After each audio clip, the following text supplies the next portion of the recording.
Lucas, capítulo 18, versículo 1 a 8, diz assim: E contou-lhes também uma parábola sobre o dever de orar sempre e nunca desfalecer, dizendo: Havia numa cidade um certo juiz, que nem a Deus temia, nem respeitava o homem. Havia também naquela mesma cidade uma certa viúva, que ia ter com ele, dizendo: Faze-me justiça contra o meu adversário. E por algum tempo não quis atendê-la, mas depois disse consigo: Ainda que não temo a Deus, nem respeito os homens, todavia, como esta viúva me molesta, hei de fazer-lhe justiça, para que enfim não volte e me importune muito. E disse o Senhor: Ouve o que diz o injusto juiz. E Deus não fará justiça aos seus escolhidos, que clamam a Ele de dia e de noite, ainda que tarde para com eles? Digo-vos que depressa lhes fará justiça. Quando, porém, vier o Filho do Homem, porventura achará fé na terra. E nós lemos aqui, então, essa parábola do injusto juiz, que tem como personagem central o juiz e essa viúva que está sendo injustiçada. Mas o tema que eu quero falar a partir do texto que nós lemos, lembrando que a palavra de Deus ela é um poço infinito. Você pode falar sobre o mesmo texto de várias perspectivas, de vários assuntos, muitas vezes, mas hoje eu quero falar sobre persistência. Quero falar sobre persistência. E Deus quer que nós sejamos pessoas persistentes. Lá em João 15, versículo 9, diz assim: Como o Pai me amou, também eu vos amei a vós. Permanecei no seu amor. Então, aqui Deus está dizendo que nós precisamos permanecer no amor de Deus. Permanecer, ser insistente, ter persistência no amor de Deus. Gálatas 6, versículo 9. E não vos canseis de fazer o bem, porque a seu tempo ceifareis, se não houver desfalecido. Mais uma vez, Deus está dizendo que nós temos não desfalecer, não nos cansar de fazer o bem.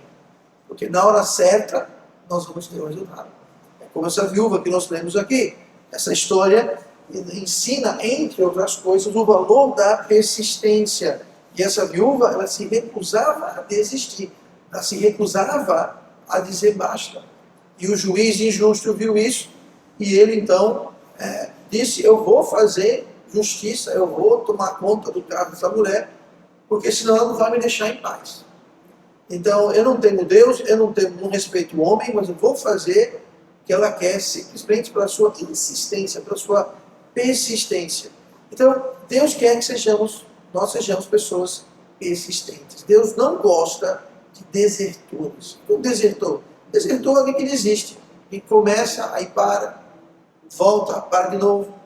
Alguém que não tem essa persistência. Lá em Lucas 9, versículo 62, fala assim: E Jesus lhe disse: Ninguém que lança a mão do arado e olha para trás é apto para o reino de Deus. Quer dizer isso. O arado é um implemento agrícola. Geralmente é puxado atrás de cavalo ou boi. E ele vai virando a terra para o plantio. Então Jesus falou: alguém que lança a mão do arado. Quer dizer isso. Alguém que solta o arado. Você começa a arar, você começa a arar a terra, trabalhar, aí você lança a mão, você solta. Você desiste. Agora é interessante que ele fala, ele lança a mão, não as mãos. Tem que ter as duas mãos no arado. Alguém que lança a mão, alguém que desiste, alguém que se distrai. E o arado você precisa guiar tanto o animal que está puxando o arado, quanto o próprio arado. Senão o arado sai do caminho, em vez de você arar uma linha reta, você vai fazer uma bagunça lá no campo. Então, temos que ser persistentes. Ambas as mãos no arado, sempre insistindo, persistindo e não desistindo, não dando para trás. E nós temos que entender que essa é a nossa responsabilidade. Tá? Então, a única forma que nós temos de ter comunhão com Deus, e aí que vem a importância da persistência, é nós sermos persistentes. Quem não é persistente, quem é alguém que lança a mão do arado, alguém que não insiste, alguém que desiste, alguém que deserta, nunca vai ter um relacionamento que deveria com Deus. Agora, existem vários tipos de relacionamento que Deus tem com as pessoas. Deus pode ter um relacionamento de criador. Ou seja, Deus é o criador de tudo e de todos. Então, mesmo que a pessoa não crê em Deus, não quer saber de Bíblia, Todo mundo tem um relacionamento com Deus e Criador. Agora, o relacionamento de salvador, o relacionamento de pai para filho, pai para filha, não é todo mundo que tem esse relacionamento. Esse relacionamento é feito através do sangue de Cristo. Agora, o relacionamento de amigo, de comunhão com Deus, exige persistência. Porque a carne, a nossa carne, o mundo e o diabo estão querendo nos dissuadir, nos desviar, nos tropeçar, para a gente ferir. Todo mundo que existe sempre vai ter um relacionamento com Deus e o Criador. Isso não tem como mudar, porque Deus criou todo mundo. Quem tem um relacionamento de Salvador com Cristo, isso já não pode mudar. Nunca, jamais. E não é da nossa persistência. É baseado no amor e na obra e no sangue dele. Agora, comunhão com Deus, aí nós temos que persistir. E nós temos que persistir em várias áreas. A primeira área que nós vamos ver aqui da persistência é aquela mais óbvia, que salta dessa passagem, que é justamente a oração. A persistência e a oração. Inclusive, ele contou essa parábola justamente já para, como nós lemos no versículo 1, para ensinar, lembrar, realçar o nosso dever, sobre o dever de orar sempre e nunca desfalecer. Então, a primeira coisa, se nós queremos ter um relacionamento com Deus correto, a primeira coisa é a gente ser persistente em oração. Ele cita aqui no versículo 6, os que clamam a Ele de dia e de noite, e fala, ainda que tarde com eles, os fará justiça. Então pode ser que às vezes vai atrasar, às vezes vai demorar aos nossos olhos, mas Ele vai fazer justiça. Mesmo que demore aos nossos olhos. Não a Deus. Deus não demora. Deus faz tudo exatamente na hora, no tempo perfeito. Só que para a gente que está aqui desse lado da coisa, às vezes demora. Às vezes a gente tem a tentação de desfalecer. Mas a parábola foi dita sobre o dever de orar sempre e nunca desfalecer. Mesmo quando demora. Mesmo quando é tarde. Mas Deus garante que vai dar a resposta. Então Deus sempre responde àqueles que clamam para Ele de dia e de noite. Tá? Que dão essa insistência. Tá? E quando Jesus voltar, no versículo 8, né? Quando, porém, vier o Filho do Homem, porventura achará fé na terra. Não é triste isso? Deus fala, olha, se você for insistente em pedir para mim, eu vou responder. Mesmo que não seja no seu tempo, eu vou responder. Mas quando Jesus voltar para a terra, vai ter fé na terra? É uma pergunta retórica. Ou seja, uma pergunta que não precisa de resposta. O que ele está dizendo é que, infelizmente, quando ele retornar, não vai ter muita fé na terra. As epístolas do Novo Testamento falam que nos últimos dias a fé vai sofrer, vai diminuir, vai aumentar a apostasia, o amor de muitos vai esfriar, vão seguir isso, falsos profetas. Então, a resposta é não achará muita fé na terra. Mas a questão é que nós temos que então persistir. Eu vou dar um exemplo aqui de persistência para você, que é uma coisa realmente única.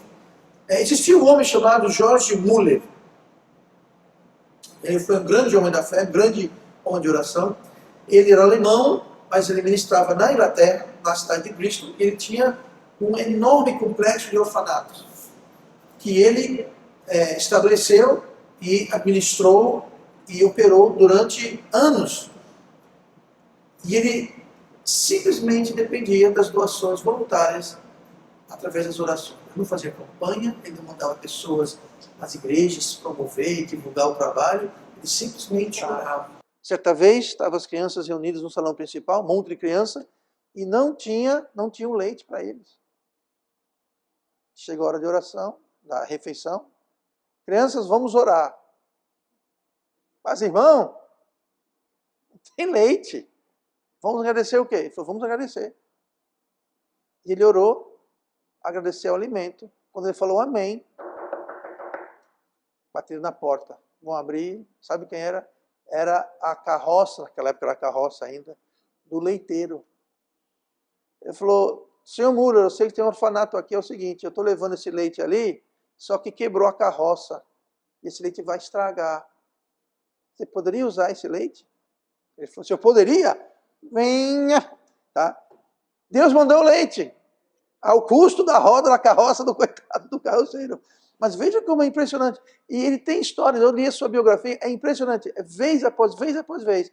Ele não promovia, não pedia, não fazia campanha na internet.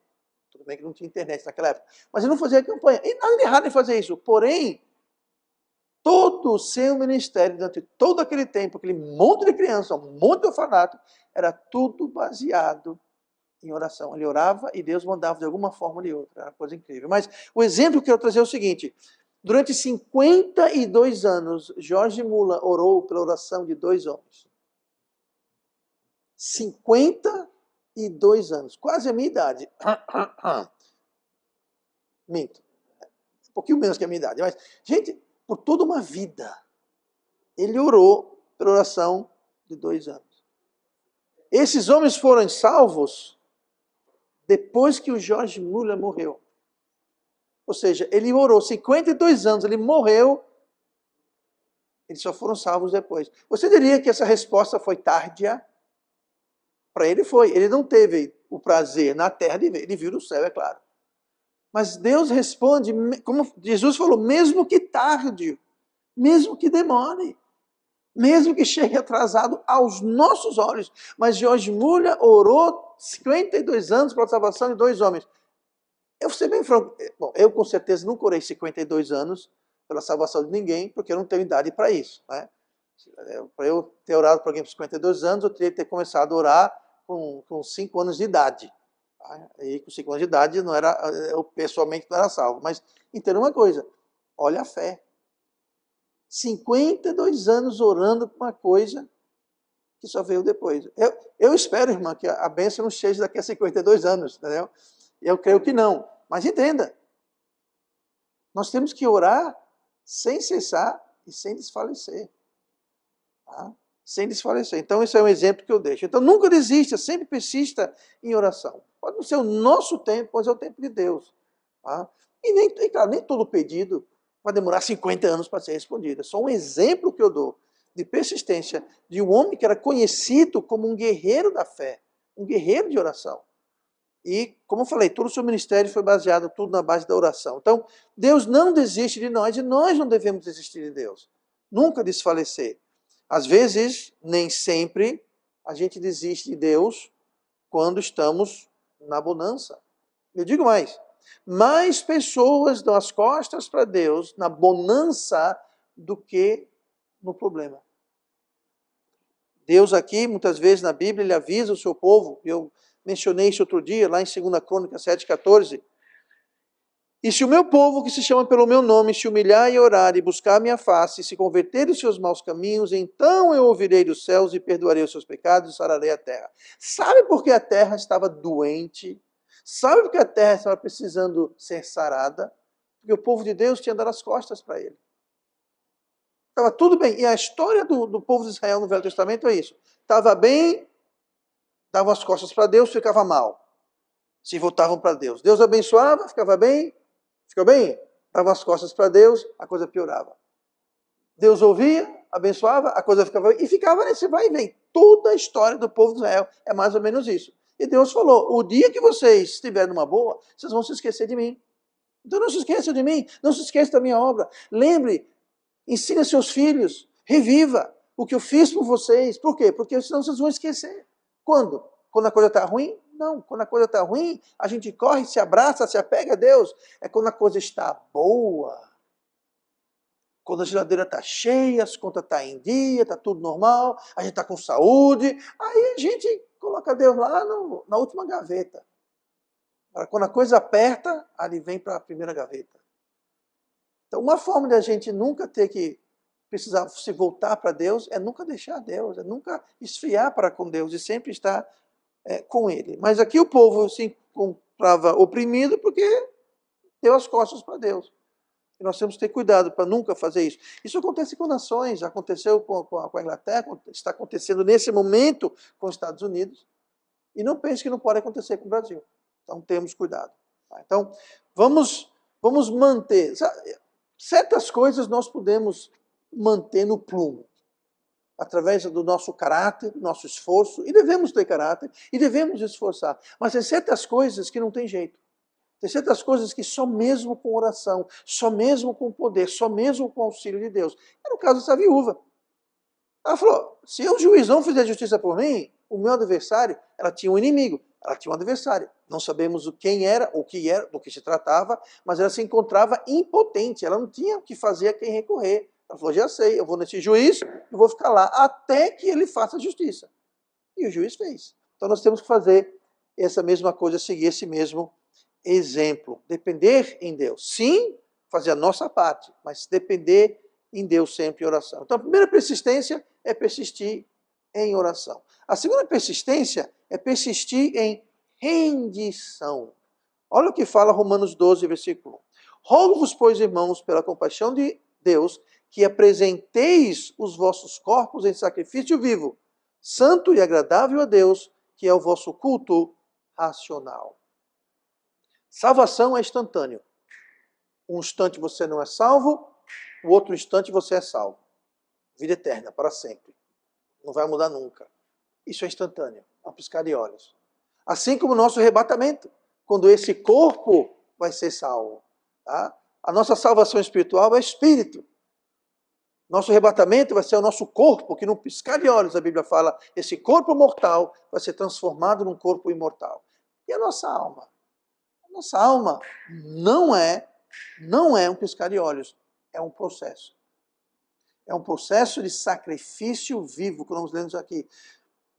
Apresentei os vossos corpos em sacrifício vivo. É o quê? É você se render a Deus a cada dia. A cada hora. Você está rendido a Deus. O exemplo que Paulo traz aqui em Romanos 12, de sacrifício vivo, para o judeu era muito mais claro do que talvez para eu e você. Porque eu e você nós não fazemos sacrifícios. Nós não temos um altar, nós não temos um animal que nós pegamos e matamos e colocamos no altar. Está aqui, Paulo está dizendo, sacrifício vivo. Quando você pega um sacrifício, você matava o sacrifício. Seja um cordeiro, seja um boi, seja o que for, você matava. Era um sacrifício morto.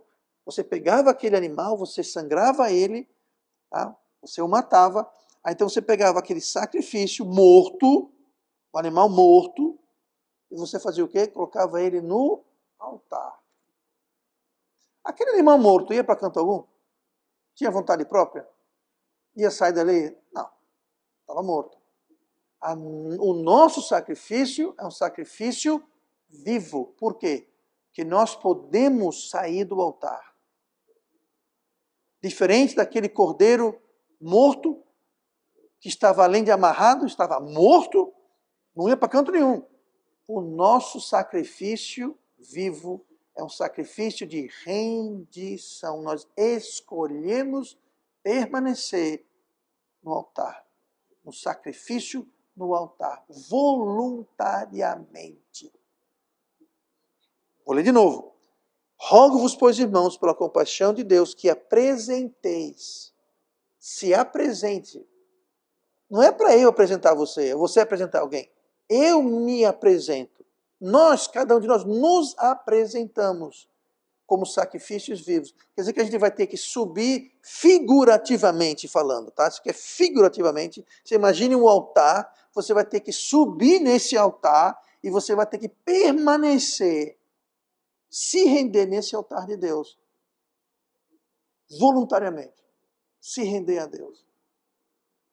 Eu diria, a maioria dos crentes não ficam. Muitos nem sobem no altar. Alguns que sobem, descem. É o sacrifício vivo. É uma escolha que nós temos e a escolha que nós fazemos a cada dia. Nós temos que estar nos lembrando e renovando desse compromisso, dessa rendição. Temos que ser insistentes, porque muita coisa vai dizer assim, ó, ei, gente, desce do altar. Vem cá ver isso, vem cá fazer isso. Olha isso daqui. Ele vai tentar colocar iscas e tentações e distrações para tirar-nos do altar. Por isso que temos que ser insistentes na rendição do altar de Deus. Por isso que é importante estar lendo a Bíblia, é importante estar falando com Deus constantemente, senão a gente sai daquele altar. Não adianta subir no altar domingo e descer no altar na segunda, na terça, na quarta. Fica quinta e sexta, aí domingo sobe de novo no altar. Não, tem que subir no altar e permanecer no altar, ser insistente e persistente e ficar no altar. Senão a gente não vai ficar no altar. Se não insistir. Se a gente desistir, for distraído por qualquer coisa, a gente vai descer do altar. Descer do altar quer dizer perder salvação? Não, não quer dizer perder salvação. Você vai perder a comunhão, você pode perder bênção, vai perder o poder de Deus, vai perder a proteção de Deus, o livramento de Deus. Tá? Então nós temos que persistir em rendição. Tá? Última coisa de hoje, nós vimos o dever, né, de a gente persistir em oração, persistir em rendição, e a última persistência que nós vamos ver hoje é a persistência nas dificuldades. Persistência nas dificuldades. 1 Pedro, capítulo 1, versículo 6. Ele fala assim: em que vós grandemente vos alegrais, ainda que agora importa, sendo necessário, que estejais por um pouco contristados com várias tentações, para que a prova da vossa fé, muito mais preciosa do que o ouro que perece e é provado pelo fogo, se ache em louvor e honra e glória na revelação de Jesus Cristo. Aqui Pedro fala uma verdade que muita gente não gosta, muita igreja nem prega, muita igreja prega o contrário. Ele fala aqui, que em vós grandemente vos alegrais, ainda que agora importa, sendo necessário, que estejais por um pouco contristados com várias tentações. Ele fala assim, é inevitável, é necessário que vocês tenham problemas e dificuldades. E que fiquem tristes e abatidos com isso. É necessário que haja tentações, tribulações, que vão nos causar tristeza, mas é necessário. Por quê? Para que a prova da vossa fé. São nas dificuldades que a nossa prova é tentada. Eu falei agora há pouco. Quando é que a gente se vira para Deus com mais gosto e paixão? Nas dificuldades. Quando a geladeira está vazia, quando as contas estão atrasadas, quando a gente está com uma doença, aí que nós se viramos para Deus. Porque é uma prova da nossa fé. Agora, quando está tudo bem, tudo certo, a geladeira está cheia, não tem conta atrasada, está tudo em dia, a nossa fé está sendo provada. E aí que muita gente se afasta de Deus. Então a nossa fé, ela vai ser provada, vai ser testada. E fala aqui que a nossa fé que é mais preciosa do que ouro. Continuando aqui, ó, para que a prova da vossa fé é muito mais preciosa do que o ouro. O ouro que perece e o ouro que é provado pelo fogo. O ouro, o que é ouro? Ouro é um minério. Está no chão, está na terra, está no barro, está no minério. Como é que você consegue ouro? Você tem que pegar tudo aquilo, você joga na fornalha. Aí derrete, tudo aquilo derrete. O que não presta vai para baixo e o ouro sobe. Aí você tira aquele ouro. Mas aquele ouro é o primeiro ouro. Não é um ouro bom, é o ouro grosso. Aquele ouro tem pouco ouro e muita sujeira. O que você faz? Você purifica. Como? Você, de novo, joga na fornalha. E você esquenta, aí o ouro sobe mais uma vez. Aí você tira, e aí você vai purificando o ouro. Como? Através da fornalha. E a nossa fé, ela é provada, testada e fortalecida através da fornalha das tribulações, dos problemas e das dificuldades. Ah, eu não quero isso. A sua fé nunca será forte, nunca foi provada, nunca foi testada. Então nós temos que ser persistentes nas dificuldades, porque as dificuldades nada mais são do que Deus provando, testando, aperfeiçoando, fortalecendo a nossa fé. Ah, mas eu não quero passar por isso. Então, sua fé, precisamos persistir nos problemas. E muita gente desiste devido aos problemas. Muita gente fala, não adianta, eu já tentei de tudo, essa viúva, eu já tentei de tudo, eu pedi o juiz, eu vou resistir. Não desista, persista, insista, mesmo quando há dificuldades, mesmo quando há problemas. Todo problema, não há nenhum problema que Deus vai permitir para a nossa destruição. Se você é salvo, se você é filho, nasceu de novo, filha de Deus, todo problema e dificuldade passou pela mão de Deus, Deus permitiu aquilo. Deus é fiel e não permitirá ser tentado acima do que podeis suportar, mas antes, junto com a tentação, mandará também o escape. Deus não permite problemas para nos destruir, mas para nos fortalecer, para aprimorar, purificar a nossa fé. E é assim que temos que encarar a dificuldade, é assim que temos que encarar os problemas, porque eles vão vir. O triste é quando tem certas igrejas que na placa não sofra. Não, é totalmente o contrário que está dizendo aqui na Bíblia. Sofrimento é necessário. Gente, Jesus, o Filho de Deus, ele sofreu na terra. Foi descrito como um homem sofredor, um homem de dores. Ele sofreu. Jesus, Deus em carne, sofreu. Aí a gente quer passar pela vida sem ter nenhum problema.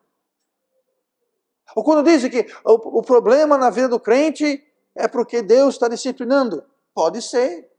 Mas mesmo a disciplina de Deus é para quê? É para nos melhorar. Não é para nos destruir. Então, quando Deus permite um problema, é para o nosso bem. Temos que encarar e persistir no problema. Winston Churchill, grande estadista inglês durante a guerra, ele falou o seguinte: se você está atravessando o inferno, continue. Não pare. Por quê? Se você está indo e você chega numa situação infernosa, cabeluda, complicada, a pior coisa que você pode fazer é parar. É desistir. O que ele quis dizer é, quando está passando por uma situação difícil, continue. Por quê? Porque você sai. Você entra num túnel. Ai, está escuro, vou parar aqui. Estou com medo escuro. Vai parar no túnel, vai ficar no escuro. Continue. E sai do outro lado. Você está em dificuldade? Não desista, continue. Não desista de Deus, continue com Deus, que a luz do túnel vai aparecer e você vai sair do outro lado. Agora, você está na dificuldade e você para, desiste de tudo, a viúva não parou. Ela tinha um adversário. Veja bem, uma pobre viúva, velhinha viúva, quem vai ser o inimigo de uma criatura dessas? Eu não sei, mas ela tinha um adversário. Ela parou? Não. Ela falou, vou persistir, eu vou insistir até eu sair do outro lado do problema. E nós podemos e devemos fazer a mesma coisa. Não desista. Não morra na praia. Quantas vezes alguém desiste quando está a metros da praia? Mas à noite você não vê. Você está no meio do mar de noite, você, não quero desistir, vou afundar, vou morrer aqui. Se tivesse esperado mais algumas horas, viria que a praia estava bem ali. Poucos metros da salvação. Mas desistiu. Então não desista. Persista sempre com Deus, sempre insistindo, mesmo nas dificuldades. Tiago 1, versículo 2 fala assim, eu vou terminar com isso. Meus irmãos, tende grande gozo quando cairdes em várias tentações. Será que eu li direito? Tende grande gozo. Está escrito aqui, é para a gente ter grande alegria, grande regozijo, quando estamos em tentações, dificuldades e problemas, é o que está escrito. Meus irmãos, tende grande gozo quando caíres em várias tentações, sabendo que a prova da vossa fé opera a paciência. Tenha, porém, a paciência, a sua obra perfeita, para que sejais perfeitos e completos, sem faltar em coisa alguma. Tenha paciência e fala aqui, a paciência, tenha, porém, a paciência, a sua obra perfeita. Tenha paciência e deixa que a paciência opere a obra. Deixa que a paciência faça o trabalho para você sair do outro lado. Agora, se nós não temos paciência e a gente desiste, a paciência não vai fazer a sua obra. E nós não vamos sair do outro lado perfeitos e completos sem faltar coisa alguma. Nós vamos ficar imperfeitos e incompletos porque nós não tivemos a paciência. Então, vamos ter paciência, vamos ter grande alegria. Como eu disse, Deus permite dificuldades para o nosso bem. Ele não vem trazer dificuldade para nos destruir. Se o nosso problema nos destrói, o problema está conosco. Nós não tivemos a persistência e a paciência de esperar no Senhor. Mas se a gente ter a persistência e a paciência de aguardar no Senhor, nós vamos o quê? Nós vamos correr, nós vamos voar com asas como águias. Por quê? Porque estamos esperando no Senhor. Então vamos persistir. Porque a luz do túnel aparece, a gente sai do outro lado aperfeiçoado.